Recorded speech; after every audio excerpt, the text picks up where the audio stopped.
오늘 본문 말씀은 지난주에 이어서 사가랴의 찬양, 사가랴의 예언의 후반부의 내용입니다. 전반부의 내용은 구약적인 내용이었다고 한다면 오늘 보게 될 내용은 신약적인 내용이라 말할 수 있겠습니다.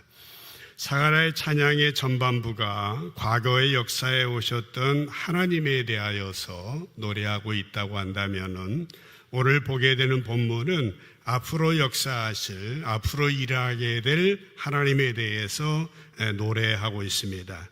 특별히 세례 요한이 어떤 일을 하게 될 것인가에 대해서 예언하며 노래하고 있는데요.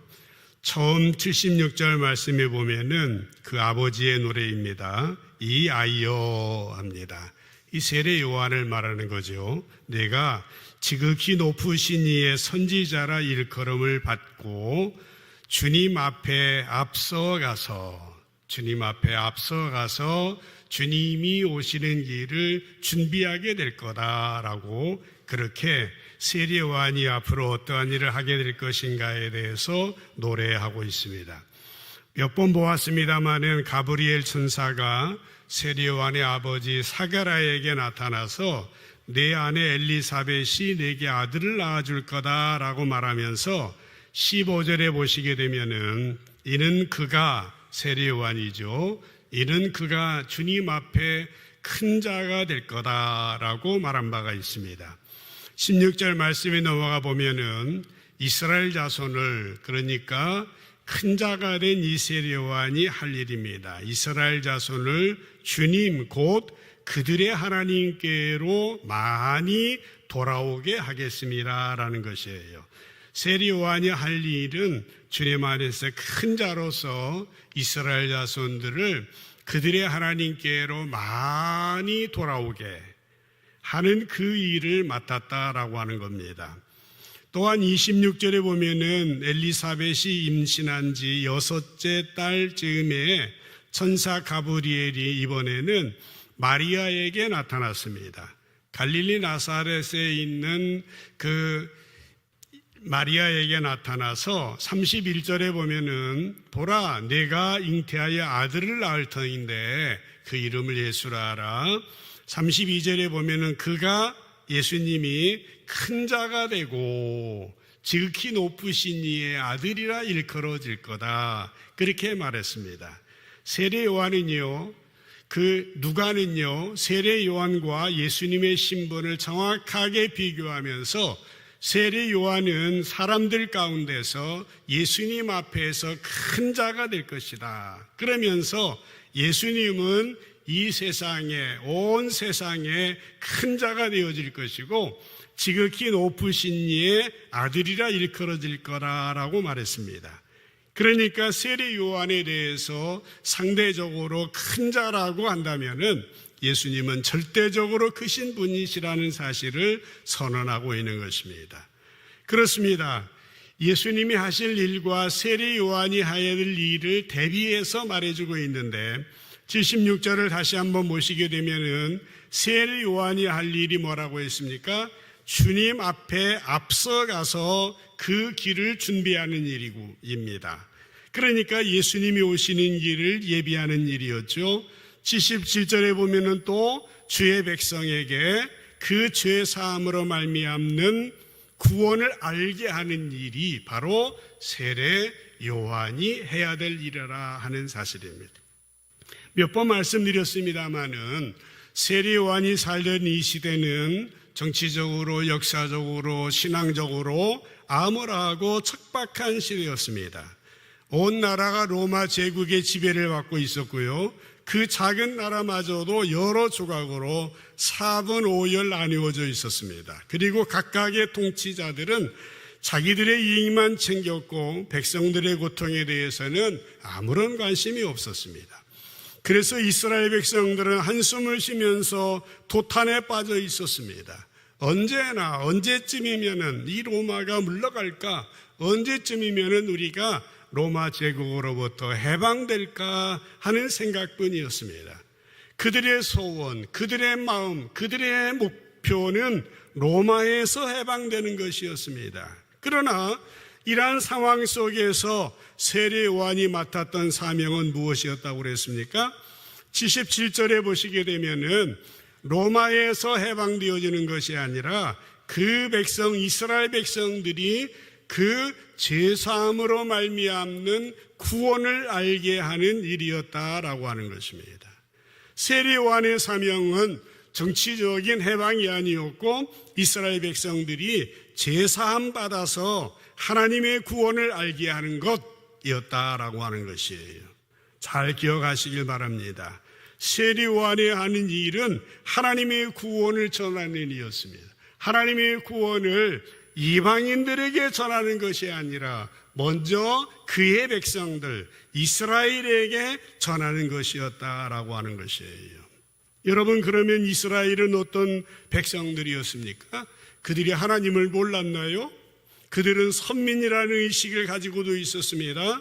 아브라함 때로부터 2000년 동안 하나님을 섬겼고 1년에 3번씩이나 명절을 지키며 매 안식일을 지키고 금식을 하고 11조를 하고 그들은 다른 어떤 민족들보다도 종교의 형식은 잘 갖추고 있었습니다마는 그들은 하나님을 아는 것 같고 믿는 것 같고 예배드리는 것 같았지만은 껍데기뿐이었고 형식적인 것이었다라고 하는 것입니다. 그들은 정작 중요한 하나님이 누구신지에 대하여서는 잘 몰랐습니다. 그래서 그들은 하나님의 아들 독생자 예수님, 온 인류의 메시아로 오신 예수님을 십자가에 못 박는 일을 감행하고야 말았다라고 하는 것이에요. 사랑하는 성도 여러분, 오늘 우리의 역할이 무엇입니까? 오늘 이 땅의 교회의 사명이 무엇입니까? 바로 하나님의 구원을 전하는 일입니다. 하나님의 구원, 제3으로 말미암아 얻게 된 이 구원을 온 누리에 전하는 것이에요. 이 땅의 교회가 전해야 될 메시지는 제3으로 말미암는 하나님의 구원인 것입니다. 이 구원의 소식은 예수님 모르는 사람에게도 전해져야 하지만은 더 먼저 전해져야 될 것은 누구입니까? 바로 우리들입니다.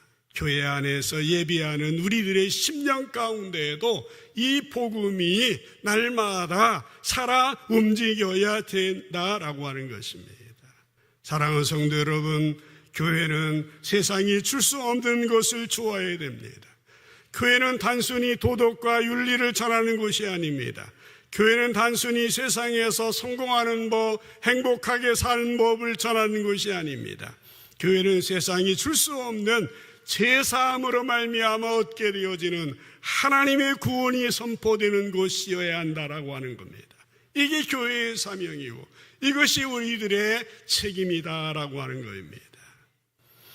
다시 76절, 77절에 보면은 사가랴의 찬양 가운데 그 아들 세례 요한이 해야 될 일에 대해서 말하고 있지 않습니까? 이 아이요, 내가 지극히 높으신 이의 선지자라 일컬음을 받고 주님 앞에 앞서가서 그 길을 준비하여 주의 백성에게 그 죄사함으로 말미암는 구원을 알게 하리니.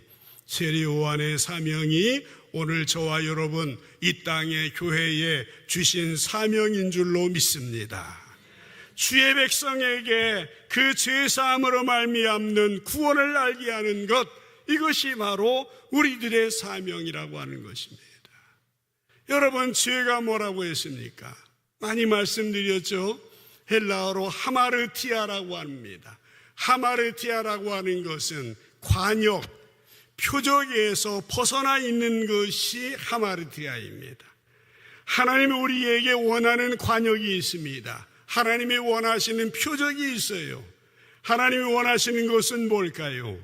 우리가 하나님의 뜻에 합당하게 하나님께 영광을 올려드리며 하나님 앞에서 성결과 의의를 따라 진리를 따라 살며 하나님의 영광을 올려드리는 것이겠죠. 그러나 오늘 우리의 삶은 어떠합니까? 어떤 것이 편합니까? 하나님이 원하시는 표적을 따르지 아니하고 세상을 따라가는 것이 편합니다. 내가 정해놓은 표적을 따르고 있지는 않습니까? 우리는 그냥 방치해두면 죄 쪽으로, 불의 쪽으로, 방탕함으로 기울어지는 죄의 경향성을 가지고 있는 존재들입니다. 넓은 운동장에 방학 동안 가보면은 심지 않아도 자라오르는 잡초들이 무성합니다. 우리의 마음에도 그냥 방치해두면은 이제 세상으로 향하여, 죄악으로 향하여 기울어지게 되어지는 것입니다. 그러므로 우리는 하나님이 정해주신 표적을 따라 살아가야 하는 것입니다. 표적에서 벗어나 있는 삶에서 어떻게 됩니까? 죄 사함으로 말미암아 얻어지는 하나님의 구원을 알게 해야 된다라고 하는 겁니다. 여러분의 생활을 한번 점검해 보시기 바랍니다. 하나님이 주신 관역을 따라 살고 있습니까? 아니면은 내가 정해놓은 내 마음대로 그 관역을 따라 살아가고 있습니까? 대답하기 부끄러울 정도의 모습이 우리들인 것입니다.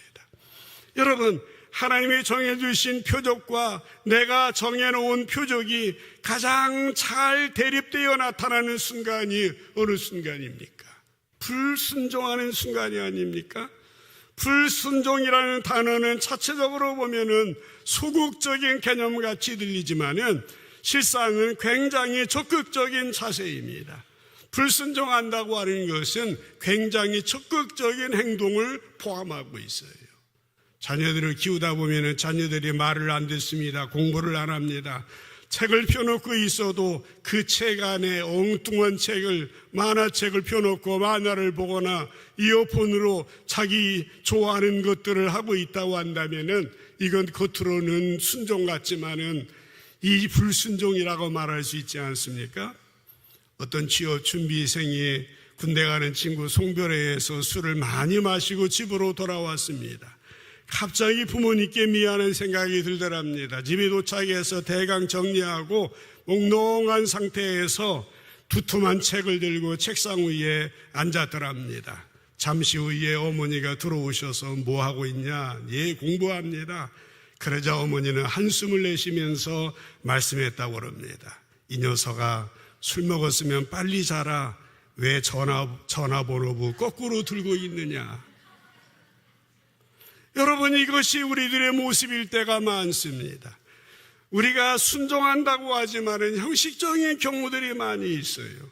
우리의 몸은 엉뚱한 데 있으면서도 안 그렇다고 말하는 것입니다. 우리는 성경책 대신 전화번호부를 거꾸로 들고 있으면서도 하나님 제가 얼마나 열심히 믿는지 아십니까? 항변하는 것입니다. 이렇게 하나님과 맞서려고 하는 것이 우리 인생관들의 본질이다라고 하는 것입니다. 그러므로 우리 신앙생활의 동목 가운데 최고의 것은 순종입니다. 첫째도 둘째도 셋째도 순종입니다. 하나님의 권위 앞에, 하나님의 말씀 앞에 머리를 숙여야 된다라고 하는 겁니다. 한번 점검해 보시기 바랍니다. 여러분의 신앙이 바른 길로 가고 있습니까? 하나님께 순종하고 있습니까? 아닙니까? 한번 점검해 보시길 바랍니다. 예수님은 불순종한 우리들에게 죄사함으로 말미암는 구원을 알기를 원하고 있는 것입니다. 이것이 바로 우리를 향한 하나님의 의도이고 하나님의 목표이고 세례요한의 사명이고 오늘 우리들의 사명이라고 하는 것이에요. 그렇다고 한다면 예수님께서 우리를 구원해 주시는 근거가 무엇입니까? 왜 하나님이 우리를 죄를 사해 주세요, 용서해 주세요, 구원해 주십니까? 그 이유를 사가랴의 찬양에는 이어서 이렇게 말하고 있습니다. 78절에 보면은 이는 죄사함으로 말미암는 구원을 알게 해주신 것은 무엇 때문이냐? 하나님의 긍휼로 인함이라 라고 말씀하고 있습니다. 한번 따라 합시다. 하나님의 긍휼로 인함이라. 예, 긍휼이라고 하는 것은 하나님의 은혜, 사랑, 긍휼, 자비, 이것은 거의 같은 말입니다. 은혜라고 하는 말은요, 거저 주시는 선물이에요. 자격이 안 되는데 주는 것을 은혜라고 그래요. 근데 우리가 꼭 받아야 될 것이 있어요. 뭐예요? 책망받는 거예요. 저주받는 거예요. 그런데 안 받게 해주시는 것이 긍휼이에요. 그래서 하나님의 은혜와 긍휼, 사랑, 자비, 이건 동일한 단어라고 이해하시면 되는 거예요. 그러니까 죄를 사해 주심으로 말미암아 구원을 받게 된 것은 무엇 때문이다? 우리 하나님의 긍휼로 말미암은 것이다 라고 하는 것입니다. 그래서 우리가 하나님의 긍휼로 말미암아 구원을 받았는데 이로써 우리는 어떻게 되느냐? 돋는 해가 위로부터 우리에게 임하게 될 것이다. 여기서 돋는 해는 예수님을 상징하고 있어요. 돋는 해가 위로부터 우리에게 임한다라고 하는 것입니다. 그래서 79절에 보면은 어둠과 죽음의 그늘에 앉은 자에게 비치고, 뭐가? 해가 비치고, 어둠을 비치니까 어둠이 뭐가 돼요? 광명이 되는 거예요. 빛이 되는 겁니다. 그리고 죽음의 그늘에 비친다네. 죽음을 비치면 뭐가 됩니까? 생명이 되는 거예요. 그래서 우리의 발을 평강의 길로 인도하신다라고 하는 것이에요. 여러분, 다시 말씀드립니다. 왜 하나님께서 우리의 죄를 용서하시고 우리를 구원해 주셨습니까? 그것은 78절 현대인의 성경으로 보면은 이 모든 일은 우리 하나님의 자비로 된 것이니, 이렇게 말하고 있습니다. 하나님의 자비로 된 것이니 하늘에서 떠오르는 태양이 우리를 어떻게 찾아왔다라는 겁니다. 우리에게 임했다라고 하는 거예요. 예수님이 우리 가운데 임했다, 우리 가운데 찾아왔다라고 하는 거예요. 78절에 보면은 개역개정으로 우리가 읽을 때 우리에게 임했다라고 했는데 이 말의 의미는 방문하다, 찾아오다. 지난주에 설명을 드렸었죠. 지난주에 68절에 보면은 이제 임했다라고 하는, 그 백성을 돌보았다라고 하는 말과 임했다, 찾아왔다, 이게 같은 단어인 것입니다. 그렇습니다. 구원은 우리가 하나님을 찾은 것이 아니라 하나님이 우리를 찾아오셨고 어둠 가운데 있는 우리를 찾아내시고 빛을 주시고 생명을 주시고 또 우리를 돌보아 주셨다라고 하는 겁니다.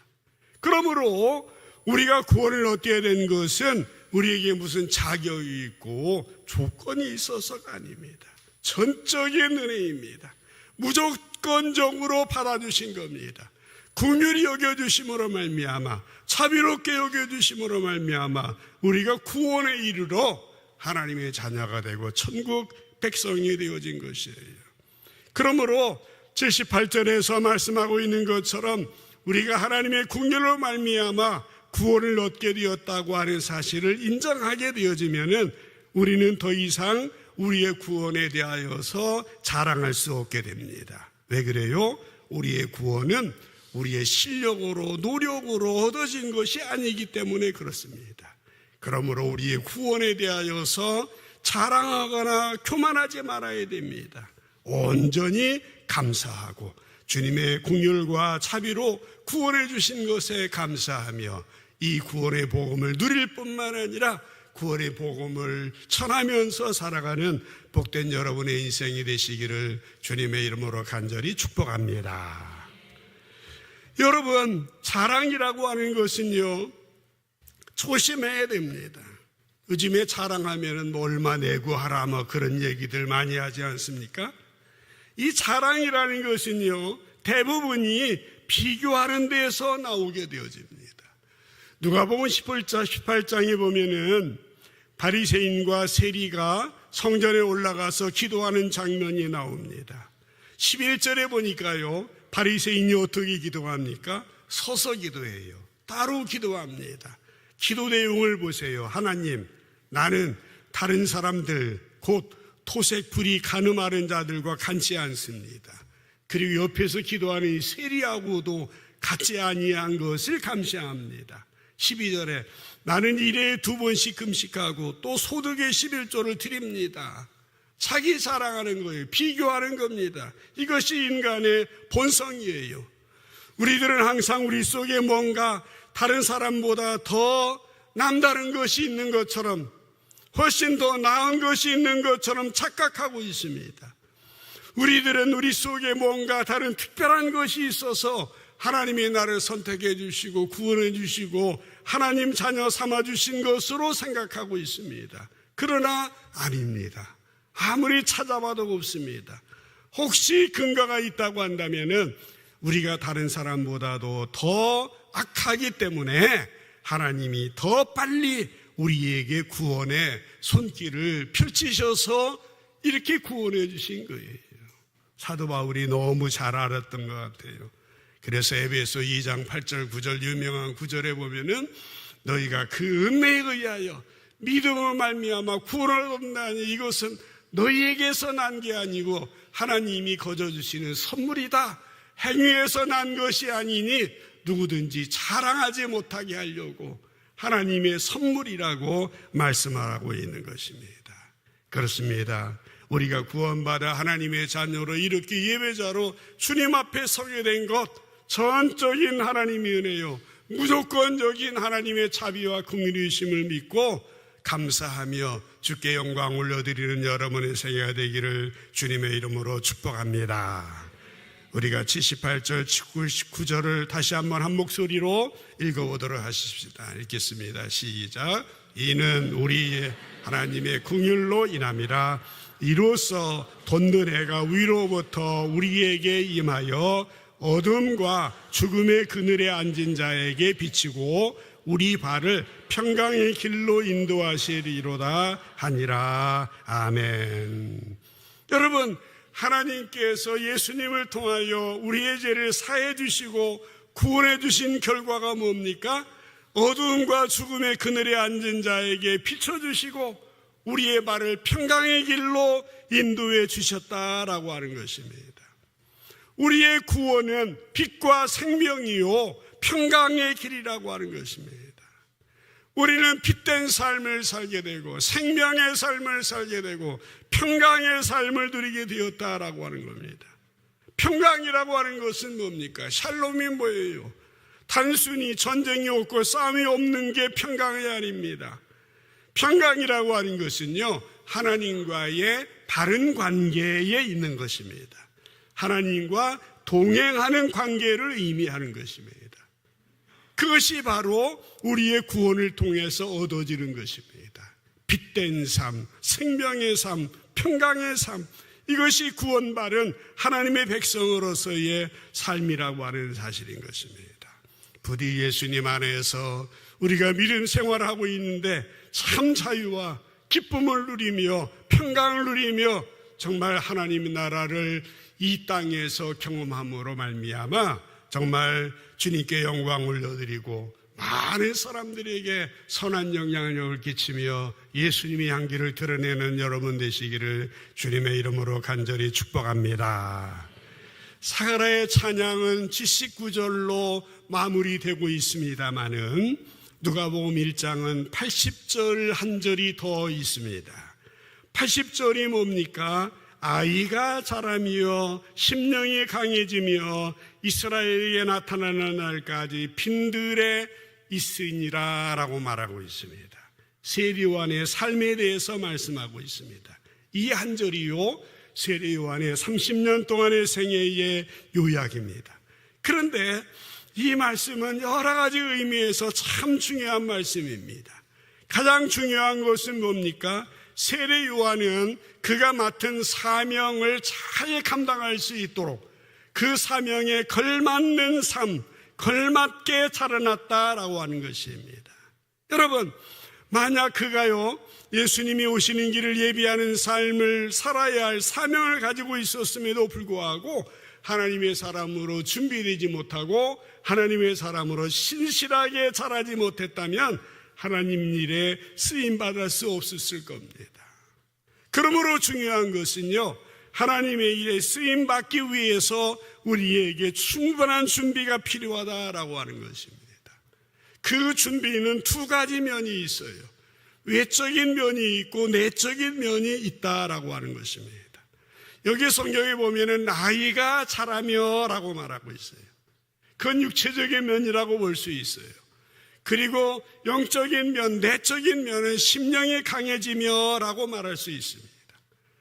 그러니까 겉과 속이 조화를 이루어야 된다라고 하는 것입니다. 여러분, 아무리 멋진 계급장을 달고 장군 별을 달고 장군복을 입었다고 해서 저절로 장군이 되는 것이 아닙니다. 아무리 의사가운을 멋지게 입고 좋은 수술 도구를 들었다고 해서 저절로 훌륭한 의사가 되는 것 또한 아닙니다. 자기가 거기에 걸맞는 사람으로 준비되어야 합니다. 누구든지 성실하게 그 과정을 준비하지 아니하면 아무리 외적인 모습을 갖췄다 할지라도 그 역할을 감당할 수가 없는 것입니다. 하나님의 일도 마찬가지입니다. 우리는 먼저 하나님의 일에 부르심을 받아야 하지만은 그 부르심을 감당할 만한 준비가 되어야 한다라고 하는 것입니다. 여기 누가는 이 누가복음 이 세례 요한의 사명에 대해서 강조한 다음에 뭐라고 정리를 하고 있습니까?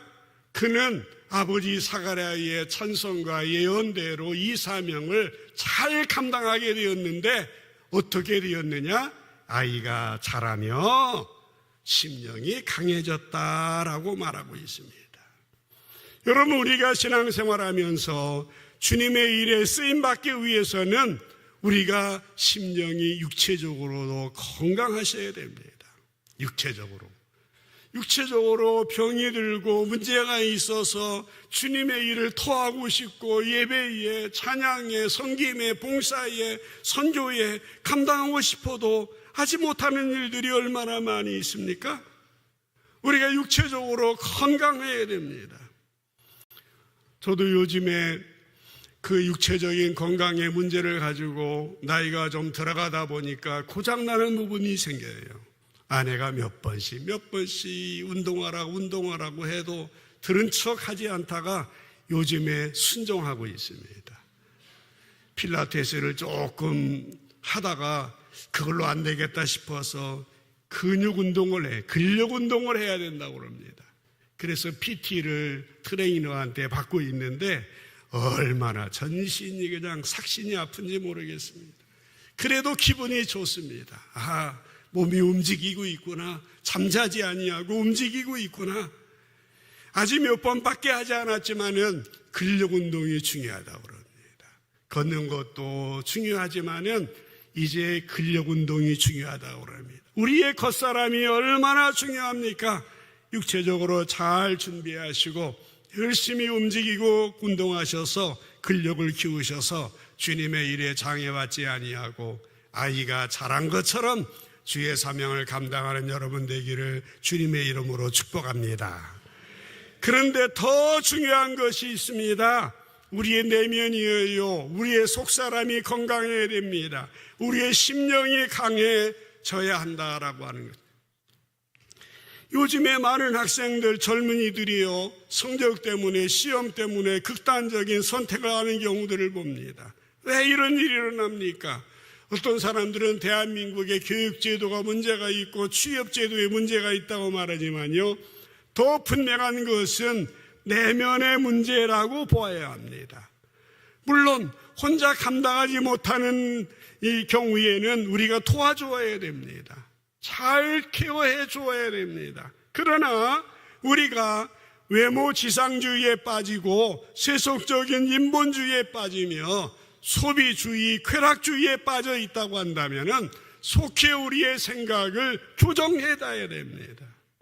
여러분, 우리들이요, 다른 사람보다 더 잘생길 수도 있고 공부도 잘할 수도 있고 높은 지위, 좋은 직장에 다닐 수도 있습니다. 그러나 그렇지 못하다고 하면 어떻게 하시겠습니까?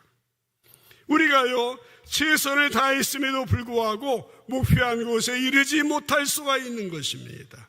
그러면 어떻게 하시겠습니까? 무엇으로 견뎌가야 되겠습니까? 우리는 무엇보다도 우리의 내면이 강해져야 됩니다. 우리의 속사람이 강해지는 수밖에 없는 것입니다. 여러분, 하나님께서 외모가 잘생긴 사람만 좋아하시겠습니까? 만약 그렇다고 한다면요, 하나님이 세상의 모든 사람들을 최고의 미남, 미녀로 만들어 주셨을 것 같아요. 그러나 이 땅의 최고의 미남, 미녀들이 그들의 멋진 외모 때문에 얼마나 비극의 나락으로 빠져나가는 경우를 얼마나 보게 됩니까? 그 사람들이 정상적인 가정을 이루며 사는 사람들이 얼마나 있습니까? 잘 생각하셔야 됩니다. 외모가 중요한 게 아니에요. 또 하나님이 최고의 명문대학에 다닌 사람만 좋아하시겠습니까? 만약 그렇다고 한다면은 하나님은 모든 사람을 다 머리 좋은 사람으로, 공부 잘하는 사람으로 만들어 주셨을 거예요. 여기 계신 분들이 학교 다니실 때 다 1등만 한 건 아니지 않습니까? 여러분, 우리 주애를 보면은 너무 똑똑하기 때문에 아직도 예수님 만나지 못한 사람들이 얼마나 많이 있습니까? 차라리 좀 덜 똑똑하지만, 좀 부족하지만 우리가 하나님을 알고 신앙생활을 할 수 있게 되었다고 한다면은 그것이 더 큰 축복이 아니겠는가 생각하셔야 됩니다. 사랑하는 여러분, 겉사람은 키우려고 하지 말고 심령이 강해질 수 있어야 됩니다. 우리의 속사람, 우리의 내면이 어느 정도인지를 항상 살펴보아야 됩니다. 우리는 성경을 심령의 거울이라고 말합니다. 특별히 우리 부모님, 나 자신은 물론이거니와 우리의 자녀들, 우리 다음 세대들이 속사람이 강건한 사람으로 자랄 수 있도록 잘 도와주셔야 되고 그 부분에 대해서 집중적으로 기도해 주셔야 됩니다.